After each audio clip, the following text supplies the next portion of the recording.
Bismillahirrahmanirrahim. Alhamdulillahi Rabbil Alamin. Wassalatu wassalamu ala ashrafil anbiya'i wal mursalin. Imamil muttaqin. Sayyidil ghurril muhajjalin. Sayyidina wa maulana Muhammadin. Wa ala alihi wa ashabihil mujahidin at-tahirin. Limin. Rahimakumullah. Kejadian dan keberadaan kita dalam kehidupan di dunia ini merupakan kejadian dan keberadaan yang terima jadi atau terima beres.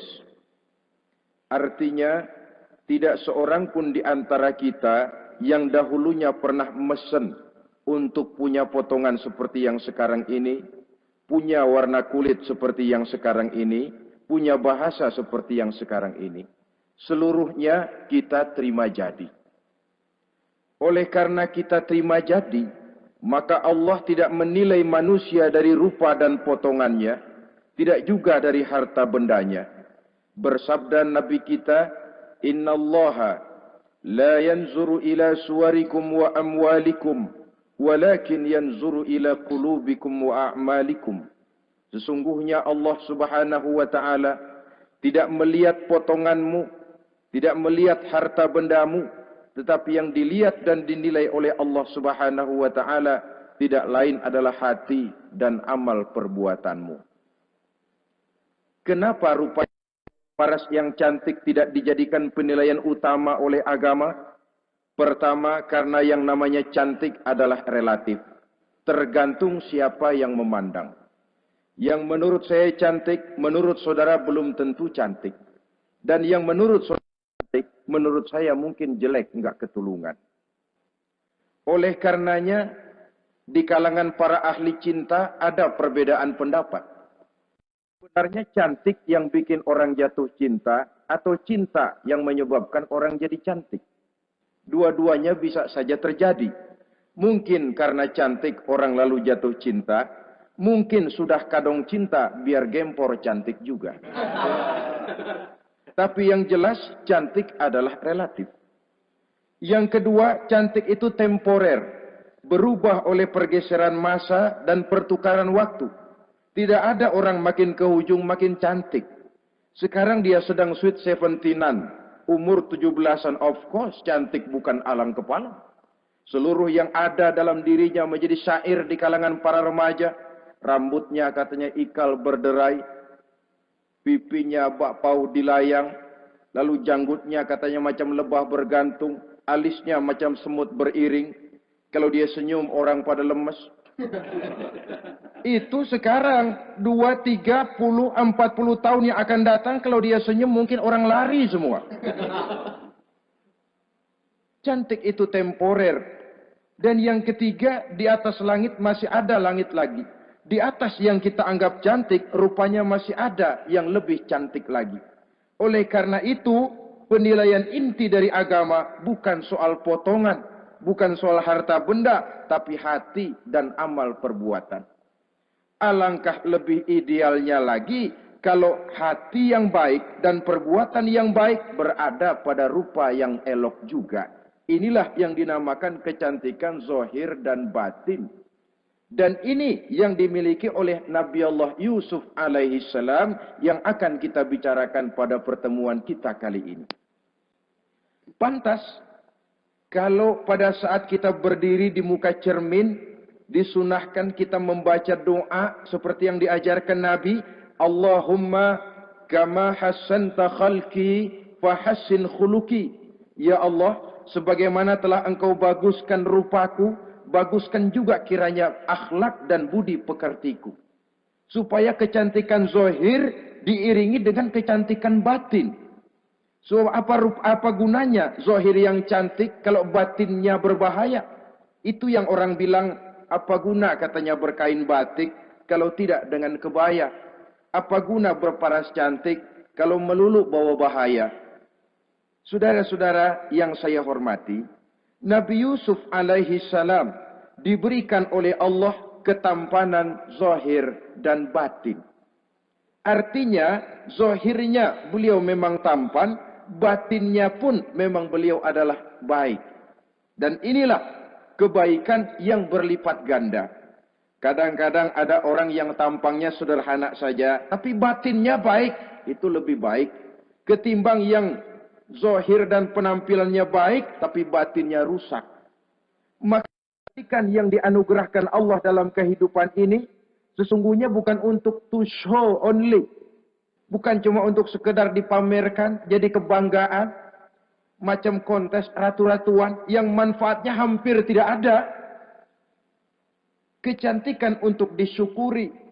Kecantikan untuk digunakan kepada hal-hal yang bermanfaat sesuai dengan perintah dari yang memberikan kecantikan itu.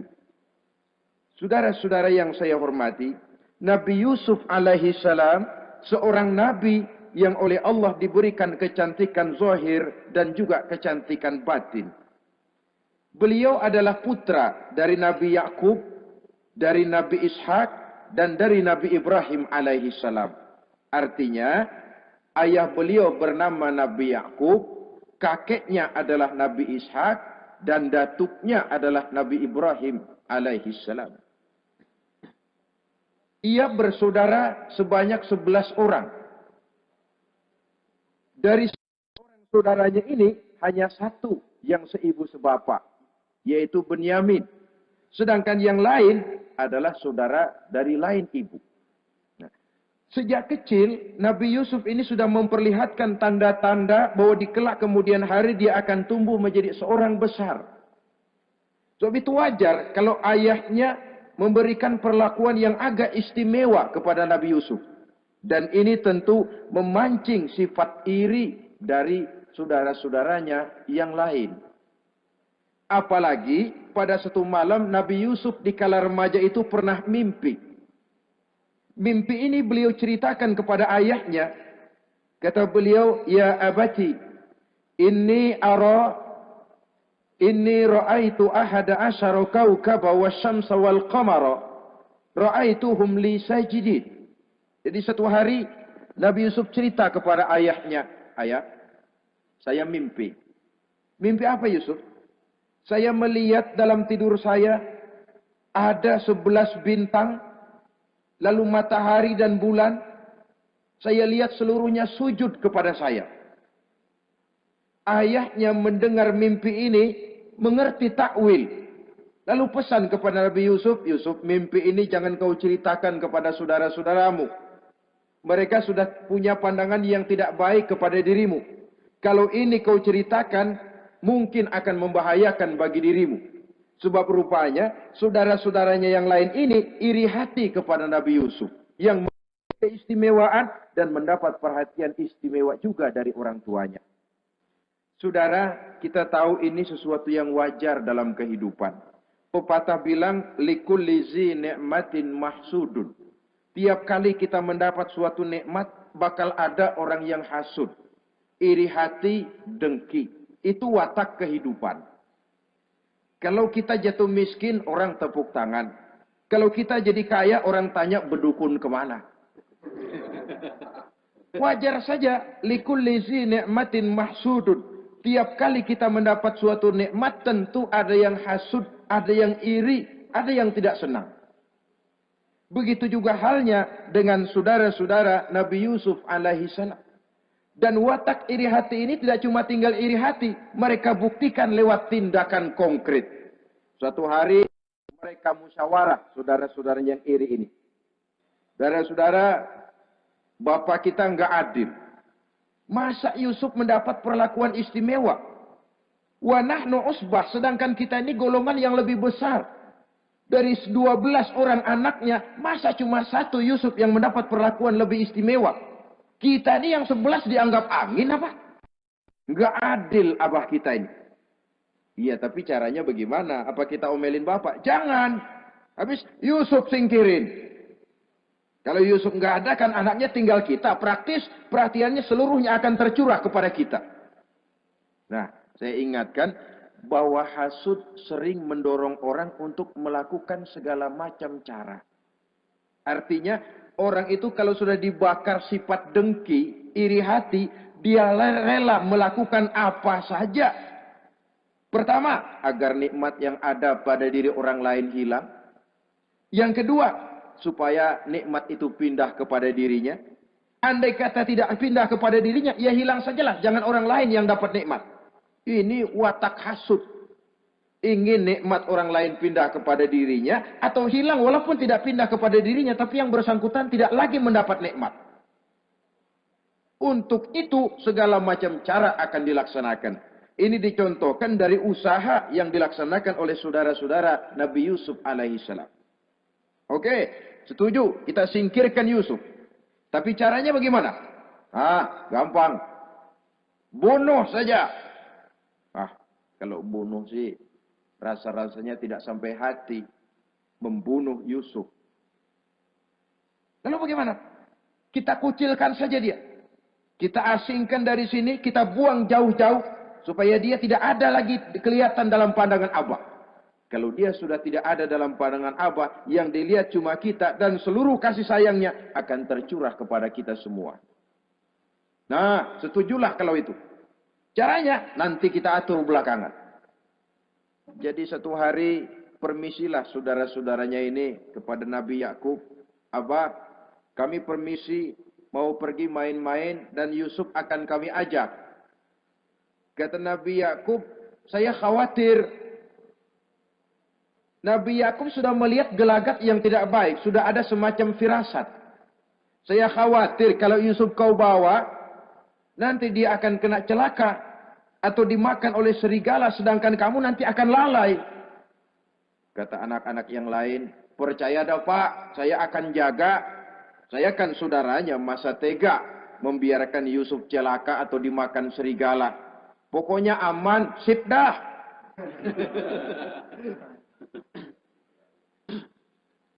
Akhirnya Nabi Yakub mengizinkan. Pergilah 12 bersaudara ini pergi bermain-main.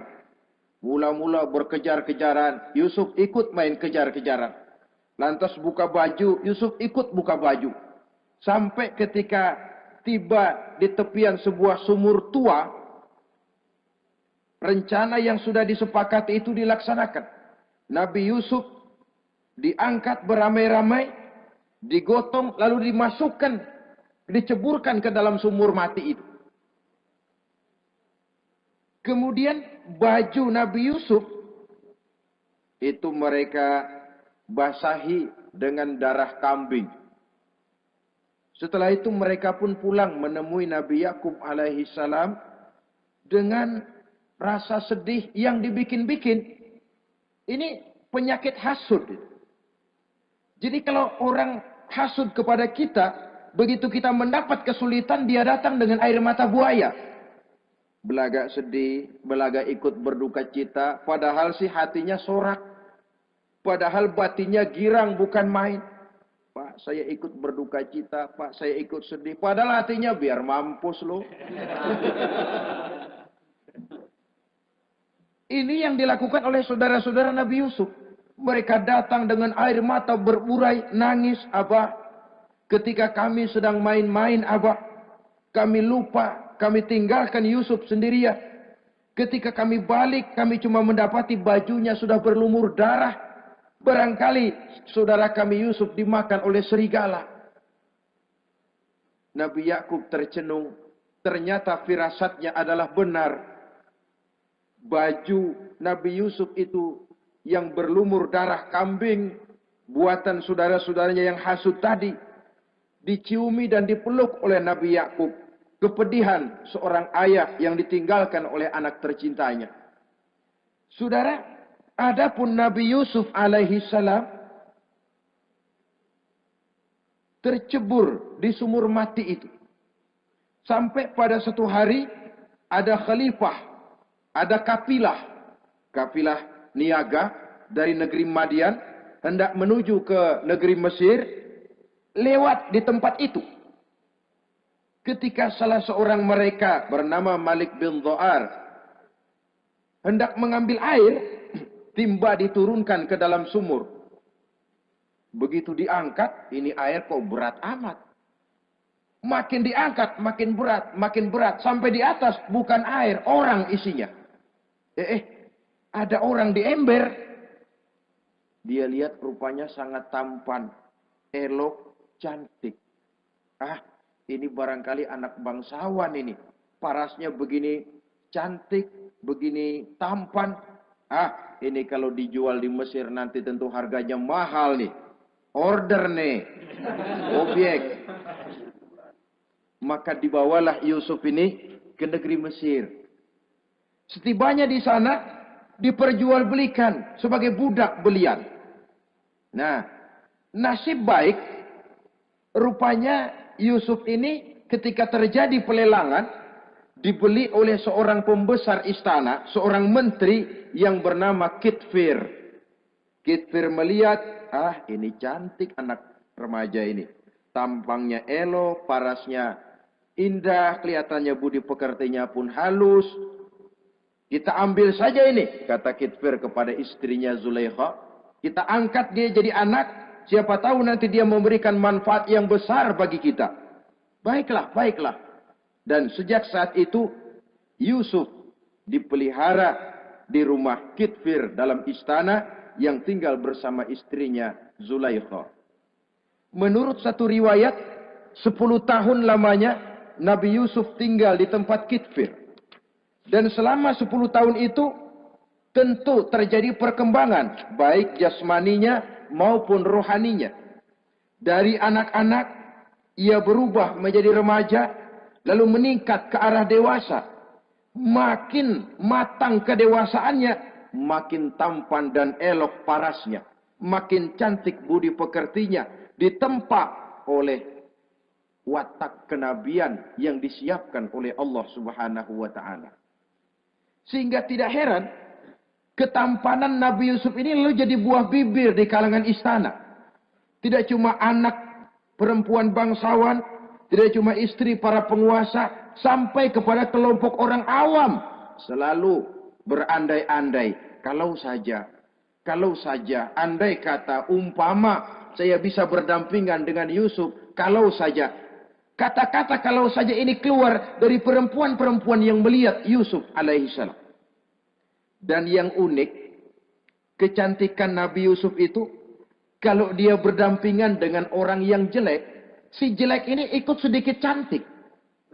Biasanya kan kalau ada orang ganteng, duduk berdampingan sama orang jelek, ganteng makin kelihatan kegantengannya, yang jelek makin demek. Itu biasanya.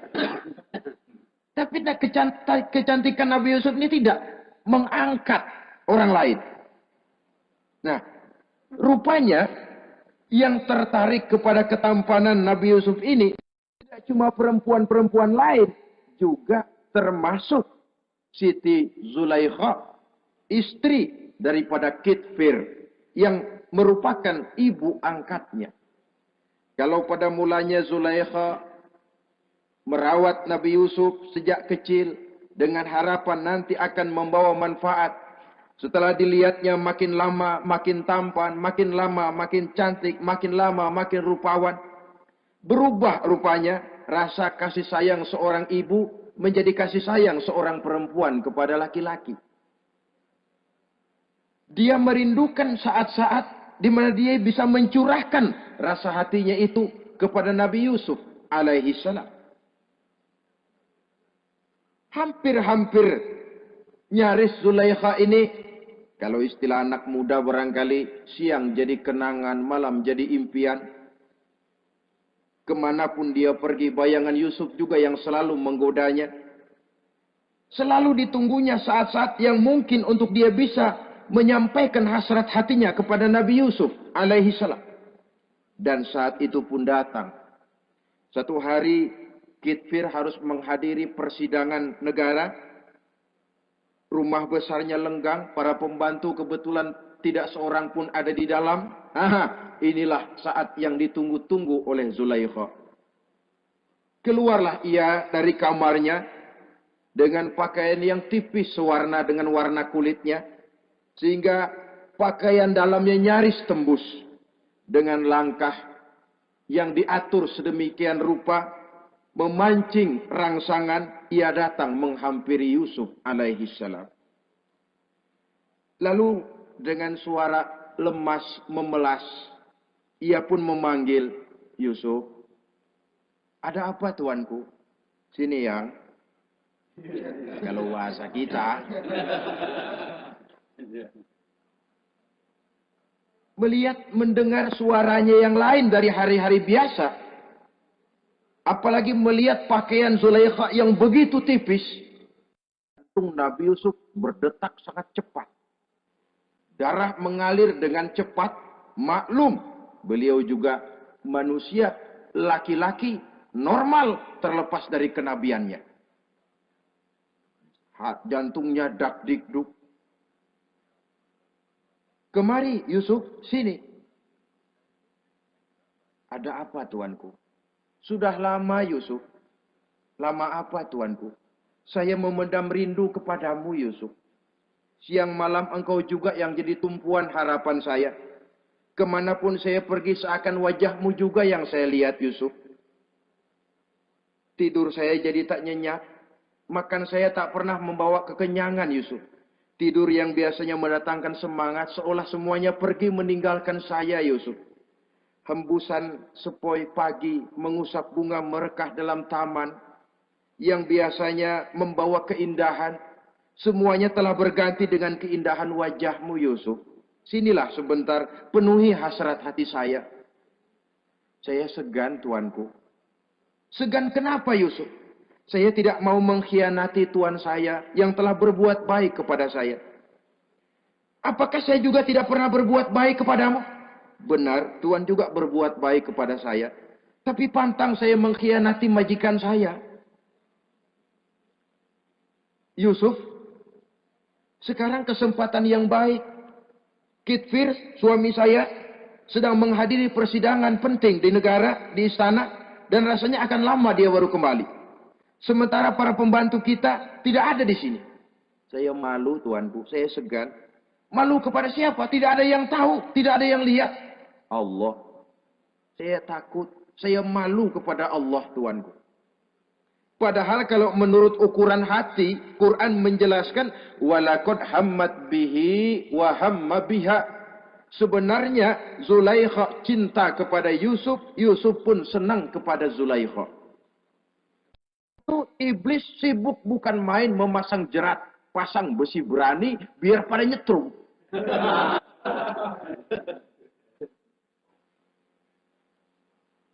Zulaikha senang Yusuf, Yusuf sebenarnya pun secara manusiawi menyenangi Zulaikha.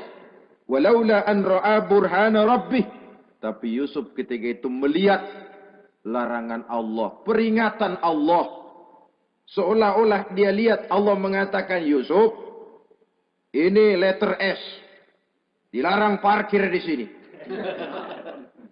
Menurut satu riwayat, Nabi Yusuf melihat ayahnya, Nabi Yakub melambai-lambaikan tangan menyetop. Seolah-olah melarang dia meneruskan langkahnya. Riwayat lain menjelaskan, seolah-olah Nabi Yusuf dibisiki oleh malaikat Jibril. Yusuf, kalau kamu kalah sekarang, kamu sama saja gajah kemasukan semut di kupingnya terus mati. Tapi kalau kamu menang, kamu adalah gajah yang tidak terkalahkan. Ada semut mati oleh, ada gajah mati oleh semut. Alangkah memalukan. Binatang yang begitu besar jatuh hanya oleh binatang yang begitu kecil. Artinya apa? Kau akan jadi orang besar Yusuf. Apakah harus gagal dan jatuh cuma karena bujuk rayu seorang perempuan macam ini? Satu riwayat menjelaskan semacam itu. Sehingga mantap Yusuf, maaf tuanku, saya malu kepada manusia, saya malu kepada majikan, tapi saya lebih malu lagi kepada Allah. Saat ini majikan tidak tahu, orang seorang pun tidak ada yang lihat, tapi Allah pasti lihat. Itu yang saya malu. Ah Yusuf, jangan sok kalem. Mumpung situasi mengizinkan, mubazir nih. Zulaikha pun berangkat pergi ke tempat pembaringan, ke tempat tidur. Lalu dengan pose yang merangsang, aduhai, melambai-lambaikan tangannya, hai tanak, Yusuf sini, Yusuf kemari. Nabi Yusuf dipelihara oleh Allah. Ketika Nabi Yusuf tetap menampakkan keengganannya, Zulaikha jadi berang. Ya namanya istri pembesar ditolak oleh anak muda yang menurut penilaian dia nggak ada apa-apanya. Lu kan kecemplung di sumur, gua pungutin. Cuma sekedar segini aja nggak mau nurutin, kebangetan amat. Bukan Zulaikha kalau nggak nekat. Dia bangun dari pembaringannya, gemas, dia hampiri Yusuf. Kalau cara kita diunyeng Yusuf itu. Dipaksa Nabi Yusuf berlari ke arah pintu, ditarik bajunya dari belakang oleh Zulaikha, sobek belakang bajunya ini. Begitu baju sobek, pintu terbuka, Kitfir suami Zulaikha datang. Orang Arab bilang yumsak mablul, ketangkep basah. Ketangkep basah. Merah pada muka Zulaikha. Sementara Kitfir pun matanya merah. Tapi Nabi Yusuf tenang-tenang saja. Ya wong nggak salah. Tenang-tenang saja Nabi Yusuf. Bukan tenang karena pengalaman. Tenang karena memang tidak berbuat yang negatif. Kadang-kadang ada juga yang tenang tapi pengalaman. Oh, buaya itu. Sudah ketahuan kepentok, ketangkep hansip, anteng aja. Itu bukan nggak salah, badak. Nabi Yusuf tenang karena memang tidak berbuat salah apapun. Nabi Yusuf tenang karena yakin dirinya benar. Sehingga mantap menghadapi kedatangan Kitfir yang sangat tiba-tiba itu. Adapun Zulaikha, ketika melihat suaminya berdiri di muka pintu, cepat-cepat dia berubah siasat. Inilah salah satu kelihayan makhluk bernama perempuan. Dia pandai bersalin rupa, dia pandai bermain minyak di atas air. Melihat suaminya datang, roman mukanya pun menjadi sedih. Air mata berurai membasahi pipi. Papa, katanya. Apa balasan bagi orang yang mau menistakan istri papa? Maksudmu apa, Zulaikha? Yusuf gile. Dia mencari kesempatan dalam kesempitan. Dia mau menodai kehormatan saya. Dia hendak memperkosa saya. Kata Nabi Yusuf, bukan saya, Tuan. Saya enggak. Yang benar Yusuf, enggak. Zulaikha yang memaksa saya. Betul Zulaikha, tidak. Yusuf yang memaksa saya. Sampai akhirnya salah seorang dari isi rumah itu memberikan jalan keluar. Tuan Kitfir, begini saja. Sulit memang untuk dilacak kebenarannya. Cuma periksa saja baju Yusuf. Kalau bajunya sobek di belakang, Yusuf benar, Zulaikha salah. Kalau baju Yusuf sobeknya di depan, Zulaikha yang benar, Yusuf yang salah. Nah, apa artinya itu? Kalau bajunya sobek di belakang kan artinya Yusuf kabur ditarik dari belakang. Tapi kalau bajunya sobek di depan, itu artinya Zulaikha nyakar-nyakarin baju Yusuf dari depan. Lihat saja, pokoknya kalau bajunya sobek di belakang, Yusuf benar, Zulaikha salah. Kalau baju Yusuf sobek di depan, Yusuf salah, Zulaikha benar. Ketika diperiksa, dicek bajunya, betul sobek di belakang. Artinya, Yusuf benar, Zulaikha yang salah. Kata Kitfir, Zulaikha, jelas sudah bagaimana kejadian yang sebenarnya. Oleh karena itu, bertaubatlah kamu kepada Allah. Dan kau Yusuf, jangan ceritakan peristiwa aib ini kepada siapapun. Untuk menjaga nama baik kita bersama. Baik Tuan.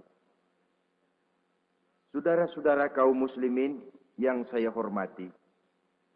Tapi ya bagaimana? Serapi-rapinya menyimpan barang busuk, toh akhirnya tercium juga.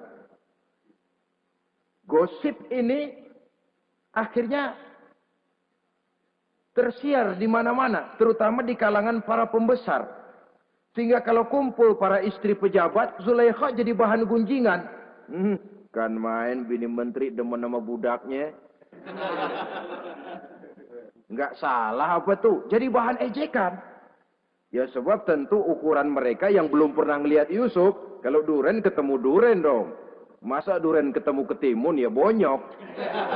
Artinya enggak seimbang. Masa istri bangsawan tergila-gila sama anak angkatnya sama budak beliannya, nggak masuk rasio itu.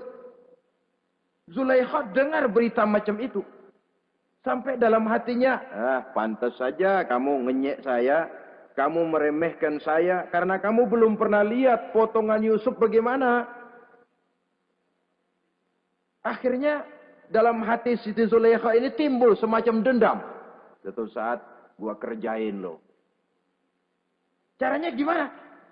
Satu hari para istri bangsawan ini diundang ke tempat Siti Zulaikha. Duduk di satu ruangan luas.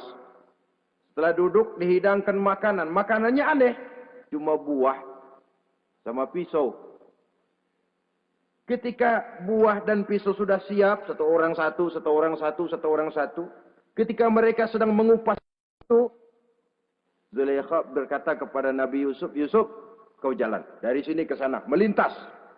Kayak peragawati gitu. Untuk apa Tuhan? Pokoknya jalan aja dah. Nabi Yusuf jalan. Sejak beliau melangkah ke ruangan itu, semua mata perempuan-perempuan bangsawan yang lagi ngupas buah, semuanya tertuju kepada Yusuf. Ada yang matanya emang buluk, makin buluk. Ada yang ngeliatin campur mulutnya menganga. Apa kata mereka? Falamma ra'aynahu akbarnahu wa qatta'na aydiyahunna wa qulna hasya lillah ma hadza bashar in hadza illa malakun karim. Falamma ra'aynahu, ketika perempuan-perempuan itu melihat Yusuf, akbarnahu, mereka agungkan Yusuf. Wa qulna hasya lillah, mereka bilang, ini sih bukan orang nih. Ini malaikat nih. Bukan orang. Orang segini cakepnya. Artinya belum pernah mereka lihat paras yang secantik dan setampan itu. Akibatnya apa? Enggak berasa mau motong buah keiris tangan. Rata-rata perempuan yang ada di situ, tangannya pada luka. Kenapa? Mau motong buah, mata kemana, mulut kemana. Tangan kepotong. Melihat itu semua, Zulaikha puas. Nah, kamu baru melihat sekejap. Bagaimana saya yang siang malam melihat Yusuf? Bagaimana saya yang tiap saat hidup bersamanya? Bagaimana saya nggak merindukan dia? Ente yang baru pernah melihat sekelebatan udah motong tangan. Saya yang tiap hari sama-sama dia nggak celeng juga udah pantas. Saudara-saudara kaum muslimin yang saya hormati. Akhirnya untuk menjaga nama baik keseluruhannya, Nabi Yusuf pun mengalah. Karena berita ini sudah tersiar, Yusuf dipojokkan, tidak cuma sekedar dipojokkan, beliau dimasukkan ke dalam penjara. Tapi apa kata beliau?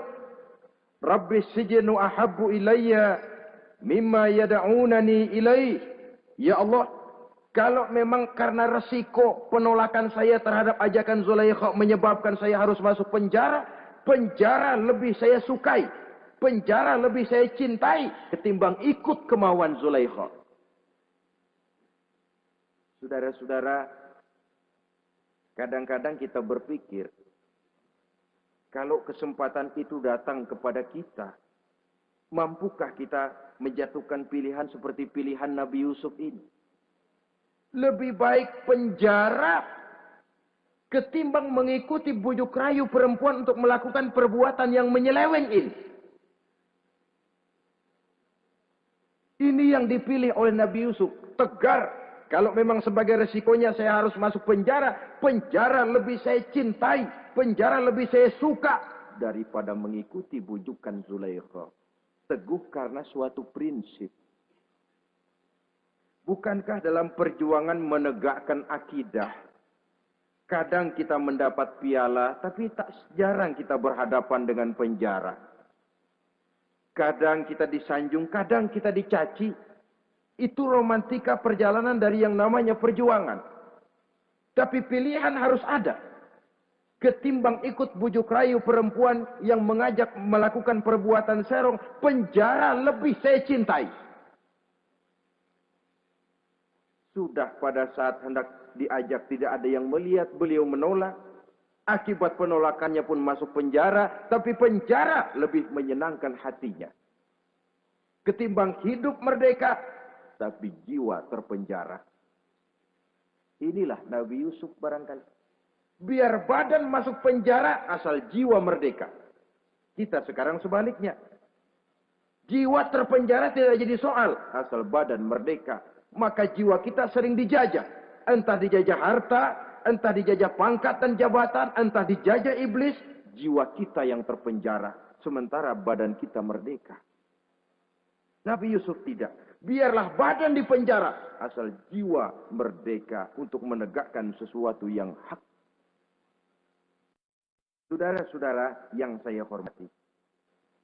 Adapun di dalam penjara itu, Nabi Yusuf satu sel dengan 2 orang bekas pelayan istana yang dituduh menaruh racun ke dalam hidangan yang hendak disajikan kepada raja.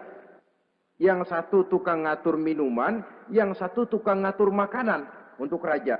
Siapa yang naruh racun nggak jelas, tapi dua-duanya ditahan. Nah, sampai satu malam teman satu sel ini dua-duanya ngobrol kepada Nabi Yusuf. Yusuf, kami ini dipenjara karena dituduh menaruh racun ke dalam hidangan yang dihidangkan kepada baginda raja.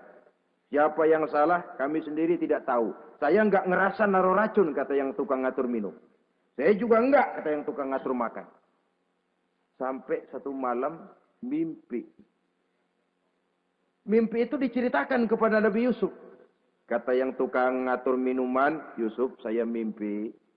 Saya memeras anggur, lalu menghidangkannya kepada baginda raja. Apa arti mimpi saya? Kata yang tukang hidangin makanan, kalau saya Yusuf, saya ngimpi menjunjung roti di atas kepala saya, itu roti dipatokin burung. Apa arti mimpi saya? Saudara-saudara, Nabi Yusuf tersenyum.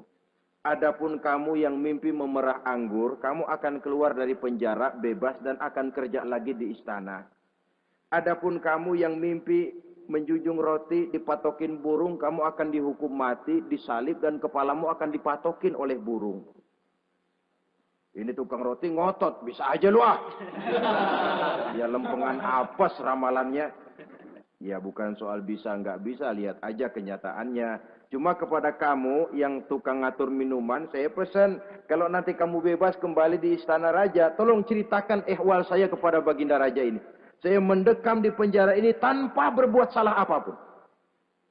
Baik, insya Allah Yusuf. Dan ketika persidangan memutuskan, seperti tepat yang diramalkan Nabi Yusuf. Si tukang menghidangkan makanan dihukum mati, si tukang menghidangkan minuman kembali kerja di istana. Tapi begitu kerja, dia lupa sama pesan Nabi Yusuf. Itu biasanya watak orang memang begitu.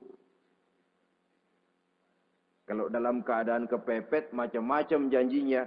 Begitu keadaannya longgar, lupa sama janjinya. Sehingga ada pepatah katanya, nolongin anjing kejepit.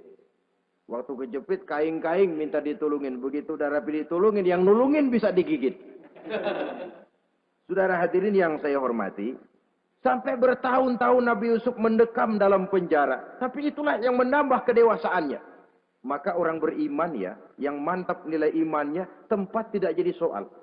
Kadang-kadang dia merasakan penjara lebih indah dari alam terbuka. Banyak orang-orang beriman yang justru di penjara menghasilkan karya-karya besar. Kita tahu misalnya almarhum Hamka justru di penjara bisa menyelesaikan tafsir Al-Azharnya. Salah satu karya besar pujangga terkemuka ini. Macam Hasan Al-Banna, Abdul Qadir Audah, dan banyak lagi tokoh-tokoh Ikhwanul Muslimin merasakan justru penjara itu bagaikan sorga. Kenapa? Mereka yakin di penjara untuk sesuatu yang benar. maka tempat tidak pernah jadi masalah.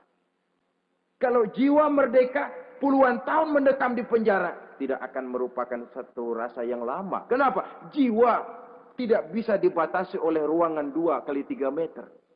Jiwa yang merdeka tidak bisa dibatasi dengan teralis besi. Jiwa yang merdeka tidak bisa dibatasi dengan dinding tembok yang tebal. Jiwa yang merdeka mengembara, melanglang buana, mencari idealisme yang ada dalam dirinya. Itu yang dirasakan oleh Nabi Yusuf alaihi salam. Untungnya, satu malam raja ngimpi. Untungnya ini. Ngimpinya luar biasa. Ada 7 ekor lembu gemuk-gemuk. Makanin 7 ekor lembu yang kurus-kurus. Lalu ada 7 batang gandum yang isinya gemuk-gemuk. Ada 7 batang gandum yang sudah layu-layu. Nah, pagi-pagi ini seluruh dukun-dukun istana dikumpulin. Para ahli nujum apel menghadap baginda raja. Nujum, dukun, ada apa Tuan Raja? Tadi malam saya ngimpi. Ada 7 ekor lembu gemuk-gemuk memakan 7 ekor lembu yang kurus-kurus. Coba takwilkan apa arti mimpi saya itu. Dukun kata, baru tumben nih, aku dengar mimpi begini. Kata Nujum ditanya Nujum godek. Ah, Tuan Raja itu mah kembang tidur aja kali ah. Tidak seorang pun yang mampu mentakwilkan arti mimpi baginda. Sampai tukang minuman dengar lapor. Tuan Raja, ada apa, Mas? Saya waktu di penjara, ada seorang anak muda namanya Yusuf. Dia mentakwilkan mimpi saya dan pas seperti takwilnya. Ah, panggil Yusuf. Dipanggil Yusuf. Dibukain pintu penjara, masuk tukang anggur, tukang minuman ini.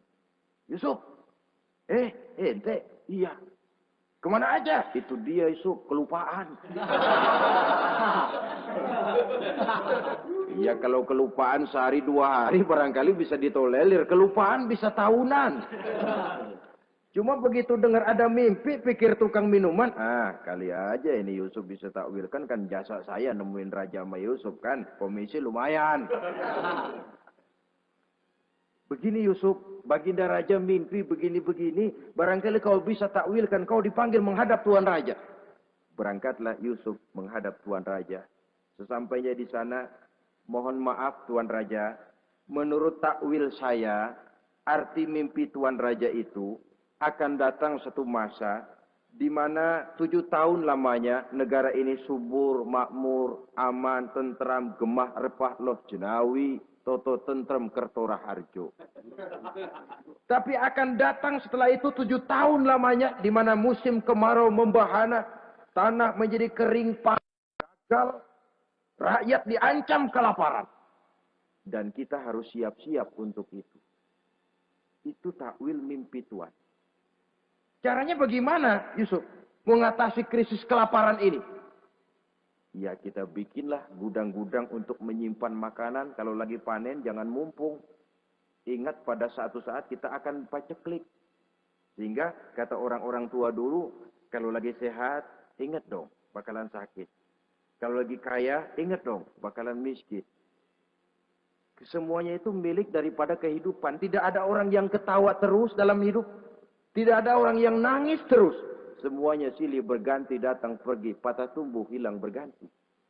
Dunia hari ini bikin kita ketawa, besok dia buat kita menangis. Hari ini dibuatnya kita senyum, besok dibuatnya kita berurai air mata. Hari ini dijadikannya kita kaya, besok dijadikannya kita kere. Pantas kalau orang bilang, wamal hayatud dunya, Allah mengatakan wamal hayatud dunya illa lahun wa la'ib. Hidup dunia ini cuma sandiwara. Tiap kita sekarang sedang memegang peranan. Ketika memegang peranan, ya jadi orang kaya peranan, jadi kiai peranan, jadi jenderal peranan. Sama saja dengan wayang golek. Gatot Kaca yang bertulang kawat berotot baja, punya ajian Braja Musti, gagah perkasa, bisa terbang di angkasa.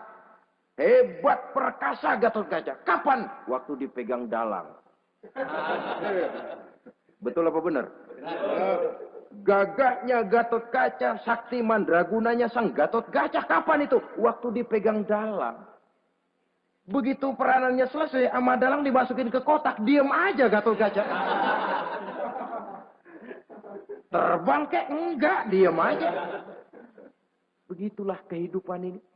Gagah kita menyandang bintang 4 di pundak. Gagah kita membawa harta yang banyak. Gagah kita membawa jabatan ini dan itu. Waktu oleh sang sutradara dimasukkan ke dalam lubang yang luasnya tidak lebih 1 kali 2 meter. Enggak bekutik. Enggak ada yang lawan. Jenderal yang berbintang 4 dilonjorin, dia yang lihat anteng aja. Habis peranan sudah sampai di situ. Dan itu wajar. Kata Nabi Yusuf, kalau lagi panen, ingat pada suatu saat kita akan paceklik. Jangan giliran panen besar. Di daerah-daerah kita lihat, sudah panen pesta pora. Bukan bersyukur kepada Allah. Tapi kegembiraan itu diwujudkan dalam bentuk lain. Tontonan yang membuat lupa diri, bermabuk-mabukan. Sehingga kadang-kadang kalau di daerah itu katanya kalau musim panen, musim kawin. Musim paceklik, musim cerai. Saudara-saudara kaum muslimin yang saya hormati. Karena itu dalam satu hadis Nabi ingatkan, ta'arraf ilallah firraha ya'rifka fisyiddah. Ingatlah kepada Allah di waktu kamu senang, supaya Allah ingat kepadamu waktu kamu susah. Kalau waktu senang kita lupa kepada Allah, ya wajar. Kalau waktu susah, Allah juga lupain kita. Dalam terjemahannya dengan kehidupan beragama, وَمَنْ أَعْرَضَ عَنْ ذِكْرِي فَإِنَّ لَهُ مَعِيشَةً ضَنْكَ وَنَحْشُرُهُ يَوْمَ الْقِيَامَةِ أَعْمَى.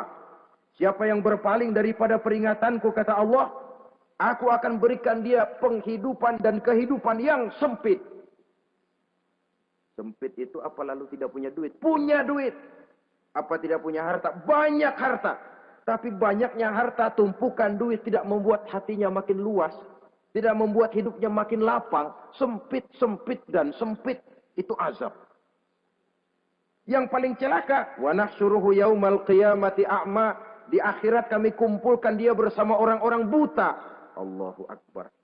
Di padang mahsyar, dikala orang sibuk, pusing dengan urusan masing-masing, buta lagi. Yang enggak buta aja pusing. Mereka teriak-teriak, qala rabbi lima hasyartani a'ma wa qad kuntu basira. Ya Allah, kenapa kami buta padahal waktu di dunia kami melihat? Allah jawabnya enak aja. Kadzalika atatska ayatuna fanasitaha wa kadzalika al-yauma tunsa. Rasain deh. Dulu waktu di dunia datang peringatanku pada belaga pilon, kamu lupakan, sekarang juga pantas kamu dilupakan. Waktu susah kamu lupa, waktu senang kamu lupa Allah. Waktu susah juga pantas kamu dilupakan Allah. Waktu di dunia kau berpaling dari peringatan Allah. Kalau sekarang Allah berpaling kepadamu juga adil. Walaupun kalau Allah mau tidak berpaling juga adil. Sebab Allah itu mutlak. Tidak ada yang membatasi apa yang dimaui oleh Allah. Saudara-saudara kaum muslimin, itu pesan Nabi Yusuf. Bikin gudang yang besar, simpan bahan makanan untuk persediaan musim kemarau. Kalau begitu sekalian aja deh Yusuf. Sekalian bagaimana Tuan Raja? Kau saya angkat jadi menteri urusan makanan dan urusan kemakmuran. Tuan Raja, apa enggak terburu-buru? Kau bisa mentakwilkan mimpi saya, bahkan kau bisa mencari jalan keluar. Ini sudah sesuatu yang menguntungkan Yusuf. Mencari jalan keluar ini pemikiran yang menteri saya belum bisa berpikir kayak kamu. Sudah, kau pegang jabatan ini. Nabi Yusuf tidak minta, diberikan. Dan memang ada pesan, jangan memberikan jabatan kepada orang yang meminta. Tuh, kalau orang sudah minta tentu ada pamrih dan ada tendensi. Jangan memberikan jabatan kepada orang yang banyak ngeluarin duit untuk mencapai jabatan itu. Sebab apa? Kalau orang mendapat satu jabatan karena banyak ngeluarin duit, maka pekerjaan pertama yang akan dilakukan setelah mencapai jabatan itu ialah dia akan berpikir bagaimana caranya biar modal gua pulang. Orang jadi gubernur, jadi menteri karena banyak ngeluarin duit. Belum dia sempat kerja buat kepentingan rakyatnya. Dia lebih dulu akan berpikir bagaimana duit yang saya keluarin supaya pulang. Sisanya kalau ada, barulah untuk kepentingan rakyat. Itu pun kalau keburu. Saudara-saudara yang saya hormati, Nabi Yusuf tidak pernah minta jabatan. Raja memberikan jabatan itu. Dan tepat seperti takwil beliau, musim kemarau datang, rakyat dilanda kelaparan, lalu berbondong-bondong ke istana mencari bahan makanan. Yusuf langsung mendrop bahan makanan ini. Alhasil saudara-saudara, bahaya kelaparan ini sampai juga ke daerah tempat di mana Nabi Yakub tinggal. Lalu beliau utus anak-anaknya. Saya dengar di negeri Mesir ada seorang menteri muda yang tampan dan baik hati. Pergilah kau ke sana dan mintalah makanan darinya. Berangkatlah mereka ini. Saudara-saudara, Nabi Yusuf lihat, ini saudara-saudara saya ini yang dulu nyeburin saya ke sungai. Sekarang pada antri minta jatah makanan. Kalau kita lagi di atas lihat orang di bawah kan enak. Yang bawah kelagapan. Kayak orang sedang berkuasa, namanya lagi berkuasa, ngomong apa juga benar. Orang kalau lagi berkuasa, kentut bagus masih. Tapi kalau sudah jatuh, jangankan apalagi buang angin, batuk aja diomelin. Miskin batuk melulu lah. Di atas itu, posisi di atas gampang buat mob. Andai kata Nabi Yusuf waktu itu mau menteror, membalas saudara-saudaranya, kesempatan emas. Tapi memang hatinya, hati yang mulia, jiwanya jiwa yang besar. Diberinya saudara-saudaranya itu makanan. Tapi dia tidak memperkenalkan diri dan saudaranya pun tidak mengenali kalau itu Yusuf. Kalau kita kan yang enak. Ingat nggak dulu? Saya diceburin ke sumur. Sekarang gantian ya. Ayo baris lo, gue ceburin atu-atu. Nabi Yusuf tidak. Diberinya saudaranya makanan. Lalu pesan. Lain kali kalau kemari lagi mau mengambil makanan, saudaramu yang namanya Benyamin bawa ke sini. Tanpa dia saya nggak mau ngasih makanan lagi.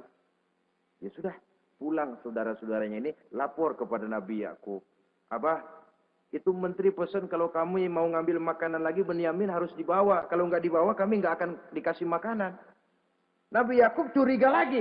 Dulu Yusuf hilang. Sekarang nih Benyamin ini saudara sekandung Nabi Yusuf. Kalau yang lain satu bapak lain ibu. Tapi dengan Benyamin ini satu ibu satu bapak. Ini Benyamin mau digituin lagi. Bagaimana? Pokoknya Pak yang dulu-dulu kami udah tobat dah. Sekarang mah bener-bener banget dan nih. Biasanya sekali lancung ke ujian itu, seumur hidup orang nggak percaya. Sampai akhirnya, Benyamin pun dibawa ke sana. Saudara-saudara yang saya hormati, terjadilah pertemuan Yusuf dengan Benyamin. Dan akhirnya, saudara-saudaranya ini dijelaskan siapa menteri itu sebenarnya, diminta menjemput Nabi Yakub. Bertemulah Nabi Yusuf dengan ayahnya Nabi Yakub alaihi salam. Adapun Kitfir sudah lama meninggal, Zulaikha pun sudah menjadi janda. Namun dalam jandanya, dia tetap merindukan Yusuf siang dan malam. Didambakannya kapan saat pertemuan akan terjadi. Sampai ketika satu hari didengarnya, Yusuf akan meninjau satu daerah, dia sudah diri paling depan. Ketika Yusuf lewat, dia nyindir dengan katanya, Maha Suci Allah yang memuliakan orang yang takwa dan menghinakan orang yang berdosa. Merasa ada sindiran, Yusuf nengok. Zulaikha kan? Iya Yusuf. Kitfir bagaimana? Sudah meninggal. Lalu keperluanmu apa sekarang? Saya cuma memerlukan engkau Yusuf. Saudara-saudara, Nabi Yusuf akhirnya kawin dengan Zulaikha yang cantik, menawan. Dan rupanya setelah kawin itulah Nabi Yusuf baru tahu bahwa Kitfir ternyata tidak bisa berfungsi sebagai suami. Dengan kata lain, puluhan tahun Zulaikha kawin dengan Kitfir tetap perawan. Utuh. Awet. Rupanya Kitfir liwat terus dan numpang liwat, nggak pernah mampir. Dan sejak saat itu berbahagialah Nabi Yusuf dengan Siti Zulaikha. Kita ambil hikmah dari riwayat singkat ini. Pertama, kecantikan zohir lebih penting, kecantikan batin lebih penting dari kecantikan zohir. Alangkah lebih baik lagi kalau kecantikan zohir itu berpadu dengan kecantikan batin. Karena dalam pandangan Islam, Allah tidak menilai manusia dari rupa dan harta, tetapi dari hati dan amal perbuatan. Yang kedua, bahwa ujian dan cobaan yang diterima Nabi Yusuf, tetapi dihadapi dengan ketabahan, pada akhirnya